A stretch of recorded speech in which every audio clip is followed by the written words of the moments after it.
Welcome to episode 80 and the first of 2022 of the G2 on 5G. It's the latest insight scoop on everything 5G. We cover 6 topics in about 15 minutes, and it's brought to you by More Insights and Strategy. I'm Will Townsend, and joining me again this week is fellow analyst Anshel Sag. Let's get started with my first topic. And boy, the drama continues with the FAA. And so on New Year's Eve, the Department of Transportation sent a letter to Verizon and AT&T, I'm assuming T-Mobile as well, asking for another 2-week delay on 5G deployment within the C-band spectrum. Now, initially, both AT&T and Verizon pushed back.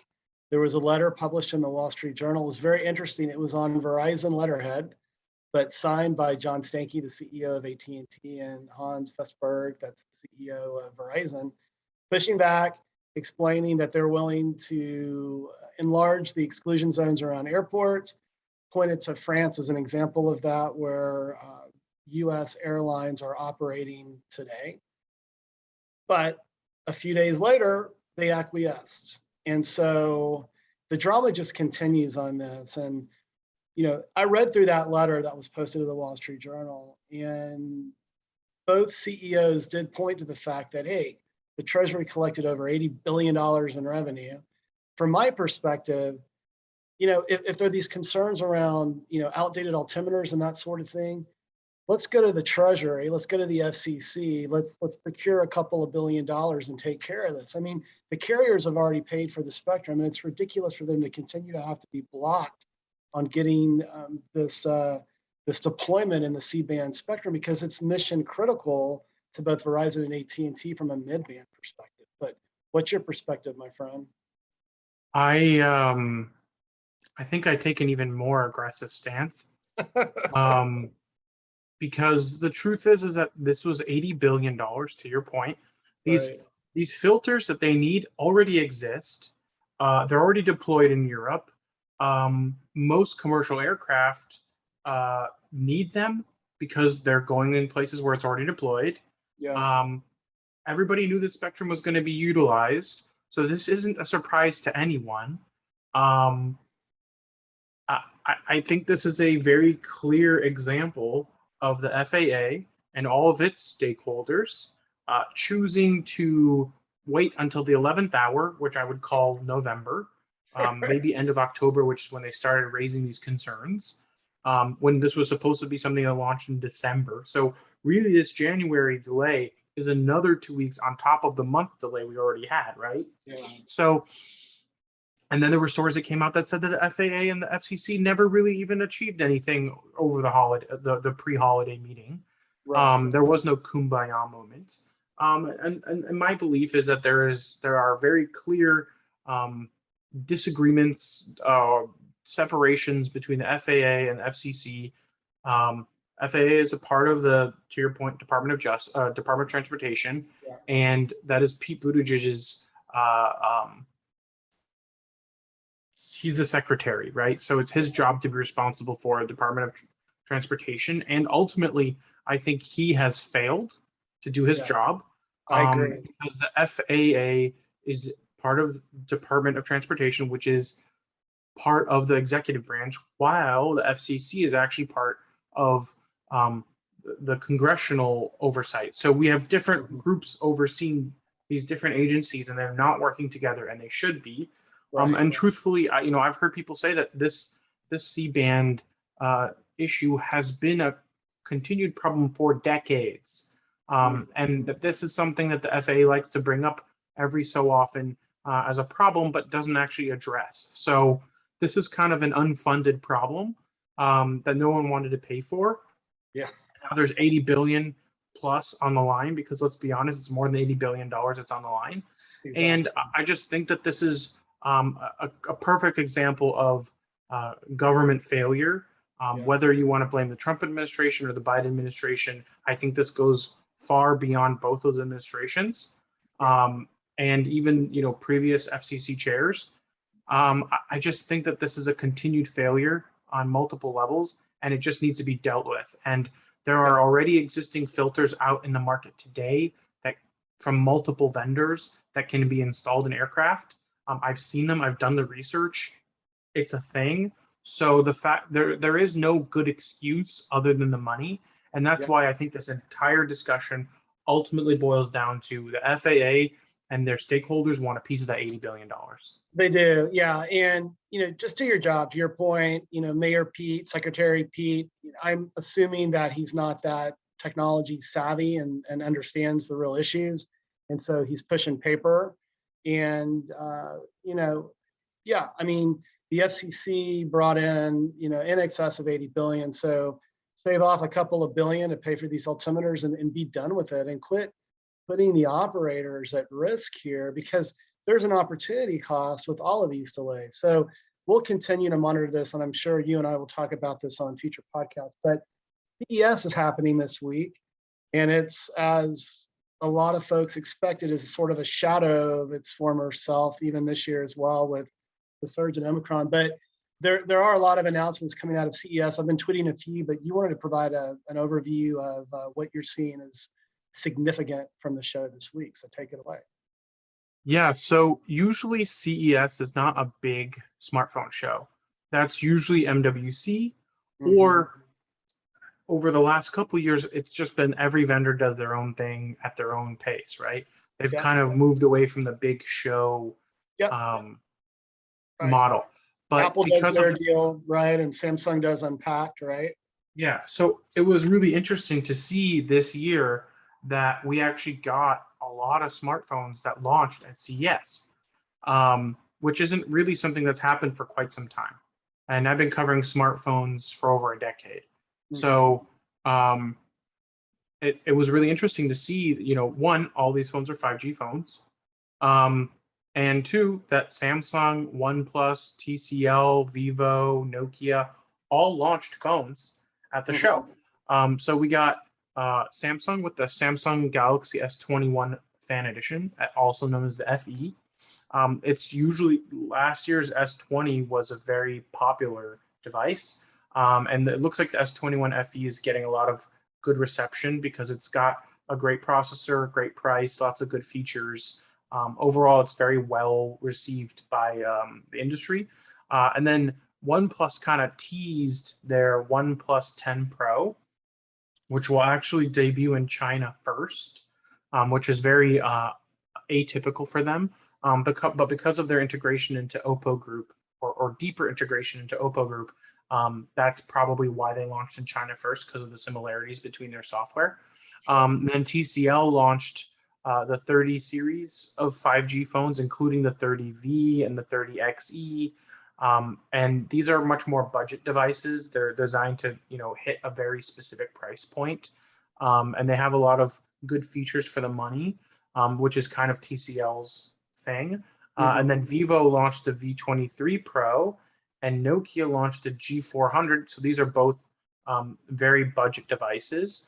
And the big one that I think a lot of people are going to miss or not know that happened at CES was AT&T came out with their own phone, and they launched a $220 5G millimeter wave phone. So I believe it is actually the cheapest millimeter wave capable 5G phone.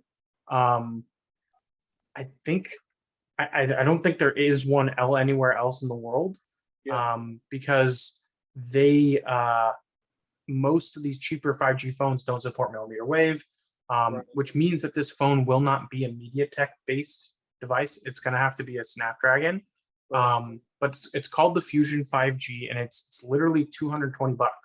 So I think when you look at this phone, it's definitely going to be something that AT&T will use to increase their user base of 5G phones and getting people off of these slower 4G devices.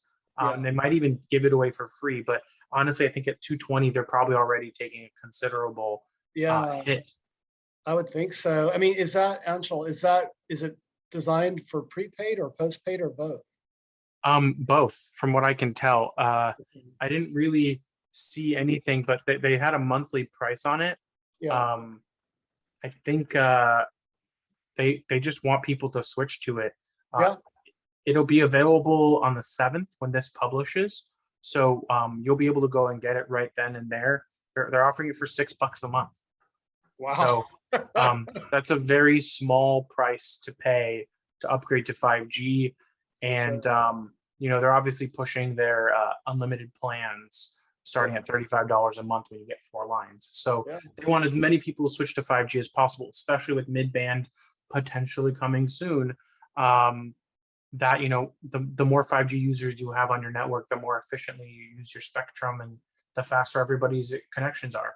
Yeah, no, that should get grandma and grandpa, to get off their 3G handsets, right? and move to 5G. But wow, that's a pretty compelling price point. So awesome. Yeah, I mean, like you mentioned, there aren't often a lot of smartphone announcements, but it sounds like there were a belly of them. And I know you're going to talk about Samsung and Qualcomm with your second topic, but let me jump to my second topic. I want to talk about Dish. And the big question that I'm asking myself as we pop into the new year, are they going to miss their deadline to meet their 20% coverage requirement for their 5G deployment? If you recall, in fourth quarter of last year, Dish was talking about having, a proof of concept ready at CES, where they would be demonstrating what they claim to be over 100, towers that were lit up. And there was none of that at CES this week that I could tell. And so what's really critical here is that, even software defined and Open RAN has complexity. Operators talk about the agility. Rakuten has talked about the agility. They've been the poster child for Open RAN and SDN and cloud native, but it requires a different set of ecosystem partners and integration challenges. And as we look at Rakuten, they've had challenges in the past as well, and they've had delays. So what's happening now is that as we enter the new year, and we're in the new year, obviously, Dish has a requirement that they have to have 20% of the US population covered by mid-June, or they're going to owe huge penalties, $2.2 billion in penalties. So where they're at now and where they need to be, in about 6 months, I think it's going to be a stretch for them, but would love to get your insight. I think you're right to question their ability to deliver on time. They've already shown that there are some delays, and they've delayed more than once, right? So I think they've gotta show us proof that they have something, and CES was their opportunity to do so. I think CES is a good way to kickstart something like WiMAX did. They used CES to launch WiMAX, and let's be honest, Vegas is supposed to be the primary launch opportunity for Dish. So the fact that they missed that, in my opinion, does not bode well. Yeah, I mean, rolling out a 5G network isn't easy. There's going to be Dish, and there's also going to be Verizon and AT&T, and all three of them are going to be aggressively trying to roll out their networks, while T-Mobile is also doing the same thing. So there's going to be a lot of network rollouts this year, and I'm not really sure whether Dish has the resources in place to make that happen. Yeah, I mean, they've acquired through the divestiture that was required of T-Mobile some prepaid subscribers, and they claim over 1 million. And so that's likely where they're going to start, but the money's in postpaid. And so they're going to really have to focus on differentiation relative to the established incumbents. And we've talked about T-Mobile. They are clearly in the pole position with respect to deployment with low band and mid band. And really, honestly, Dish is going to have to come up with some sort of unique value proposition, some sort of differentiation. About a year ago, I wrote an article and kind of spoke to, hey, maybe that's IoT. I don't know, but they're going to have to find something to hang their hat on, because as it's been witnessed with T-Mobile, they were a one-trick pony for many, many years with consumer, and they saw the value in the acquisition of Sprint, merger, with Sprint, to not only bring them those critical mid-band spectrum assets they needed, but also to bring some enterprise acumen to allow them to compete with AT&T and Verizon that are very well established within the enterprise. So I don't believe this bodes well. I've tried to reach executives. You and I have great relationships with all of the carriers, but with Dish, it's sort of a black box. And I've seen Mark Ron, who is the executive vice president of network build out.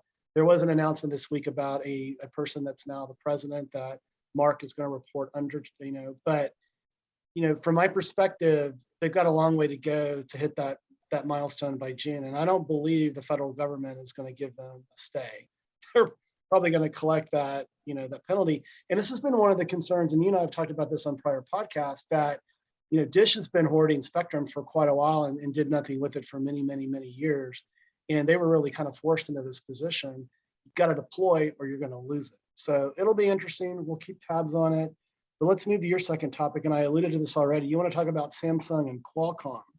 And, they're doing something around 5G NR, right? Yeah. So they, there's a lot of these trials that are going on. And Samsung and Qualcomm managed to work together in a lab setting to essentially reach a new peak throughput on Samsung equipment and Qualcomm equipment. So Samsung networks and Qualcomm handset. And basically what they were able to do is combine millimeter wave, 800 megahertz of millimeter wave with 100 megahertz of midband, aggregate those together, and they hit 8.08 gigabits per second of throughput in the lab. So this is obviously not a commercial network deployment, but what it's showing is that we are actually able to get closer and closer to the theoretical maximum of these 5G modems that are in market today, and that it's possible to actually get close to hitting 10 gigs. The real question is whether or not anyone has enough spectrum to hit 10 gigs. But we know that 8 gigs is now possible because it's actually been done on commercial hardware. But it really comes down to utilizing a commercial network at this point. And millimeter wave is still going to be something that's going to be very hard to find. And it's going to be mostly in public areas, mostly in places that are very densely populated. So I think that there will be places where 8 gigs might be possible. But realistically, 8 gigs is still going to be something that will be a rarity. Yeah, I agree. It'll be the exception, not the rule. And but it's thinking about 8 gigs, that's freaking mind blowing, man. Yeah, I actually had a friend post a something on Twitter where he was able to achieve 7, almost 8 gigs on his fiber line. Where he had a 10 gig fiber drop to his house. So it's pretty crazy to think that would be potentially possible over 5G. Yeah. Wow. Cool stuff. Well, let's move to my third and final topic this week.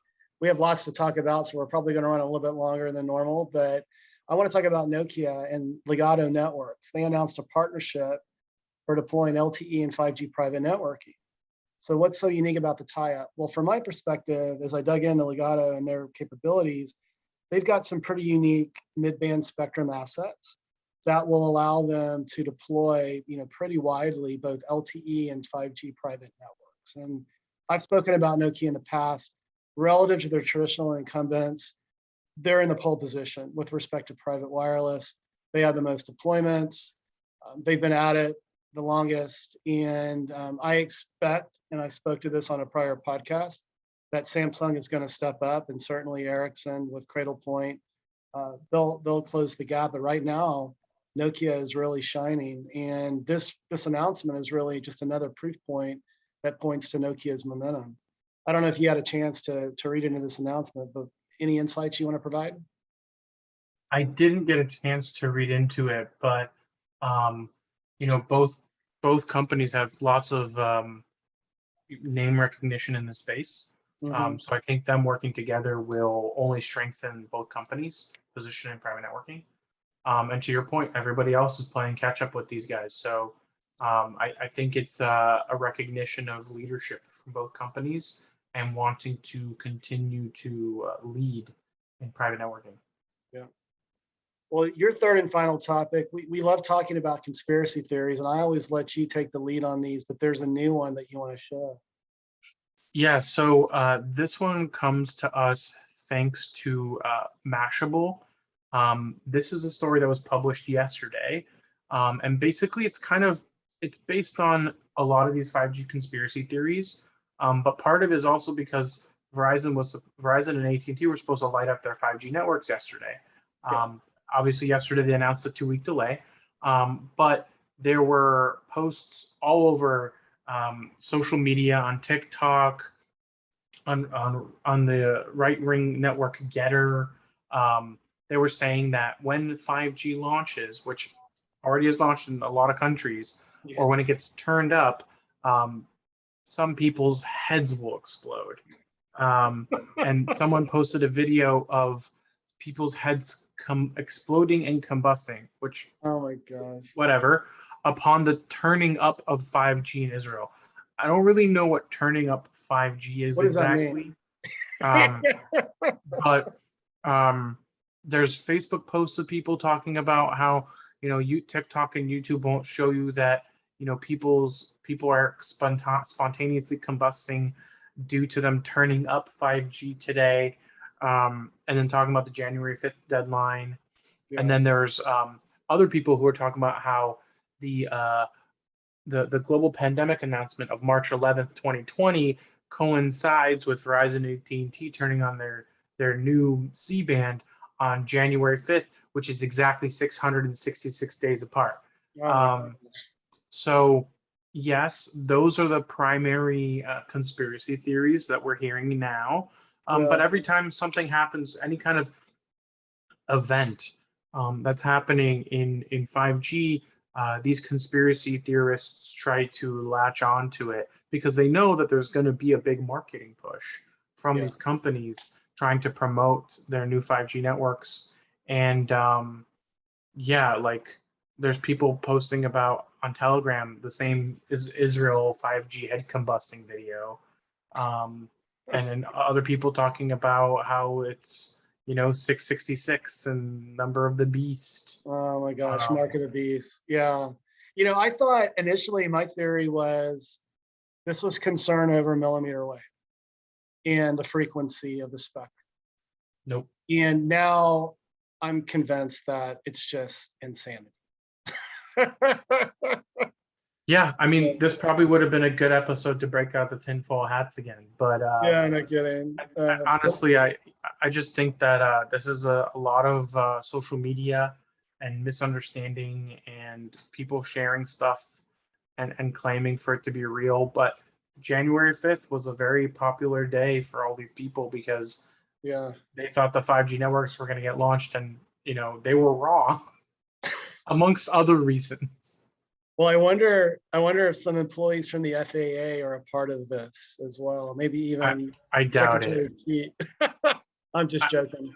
I think in general, if you just look at it, it's very focused on people that are also against the vaccine. Some of the posts were talking about how if vaccinated people interact with a 5G network, their heads will explode. So it's just a continuation of these conspiracies around 5G and the vaccines. So there's nothing we can do other than try to squash these and make sure people understand how 5G really works and how it benefits people. Well, that's what we aim to do on our podcast, but it's been a great start to the new year. Why don't you take us home? Absolutely. We hope our viewers and listeners found this week's topics interesting. If anyone out there would like to provide us specific insight on a specific 5G topic for a future podcast, please reach out to us on social media. Will is at Willtown Tech, and I'm at Anshel Sog. We hope you have a great weekend, and please tune in again next week.